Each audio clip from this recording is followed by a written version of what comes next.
సత్యసాయి జిల్లాలో ఓ ప్రేమ జంట హల్చల్ చేసింది. కదిరిలో తప్పతాగి అర్ధరాత్రి స్థానికులతో గొడవకు దిగారు. గొడవను ఆపేందుకు వెళ్లిన పోలీసులతో దురుసుగా ప్రవర్తించారు. పోలీసులు వారిని పట్టుకుని ఆసుపత్రికి తరలించారు. పరీక్షలు చేసిన వైద్యులు వారు మద్యం తాగినట్లు నిర్ధారించారు. మద్యం తాగి నాన్న రచ్చ చేసిన ప్రేమ జంటపై పోలీసులు కేసు నమోదు చేశారు.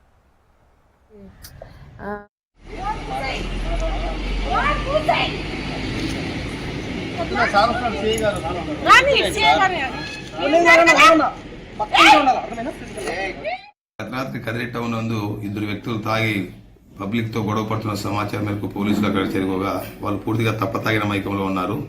వాళ్ళు స్థానికులను అక్కడికి వెళ్లిన పోలీసులు నివారించే పోలీసులను కూడా దురుసుగా ప్రవర్తించారు. తర్వాత వారి గురించి విచారించుకోగా చక్రాయపేట చెందిన లోకేష్ అని, ఇతను కన్స్ట్రక్షన్ కంపెనీలో పనిచేస్తాడని, ఇంకో అమ్మాయి అతనితో పాటు తోడుగా ఉన్న అమ్మాయి వచ్చేసి అన్నమయ్య జిల్లా కొత్తగూడ చెందిన షేక్ బానుగా తెలిసింది. వారి యొక్క అల్లరిని కంట్రోల్ చేసేందుకు తర్వాత మా సిబ్బందితో పాటు వాళ్ళని గవర్నమెంట్ హాస్పిటల్కి తీసుకెళ్లడం జరిగింది. అక్కడ వైద్యులు నిర్ధారించి వాళ్ళు పూర్తిగా తప్పతాగిన మైకంలో ఉన్న రిపోర్టు తీసుకున్న తర్వాత వారి మీద కానిస్టేబుల్ గారు ఇచ్చిన రిపోర్ట్ మేరకు కేసు రిజిస్టర్ చేయడం జరిగింది. మాది చక్రాయపేట. నిన్న మేము రాత్రి తాగినందువలన పోలీస్ వాళ్ళని అసభ్యంగా మాట్లాడినాము. ఇంకెప్పుడు కూడా మేము అలా చేయము. పోలీస్ వాళ్ళకు నిజంగా సారీ. మేము నైట్ ఇలా తాగడం వల్ల ఇలా సార్ వాళ్ళతో బ్యాడ్గా మాట్లాడినాము.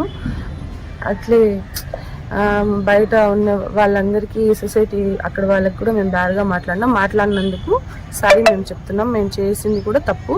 నెక్స్ట్ టైం ఇలా చెయ్యము.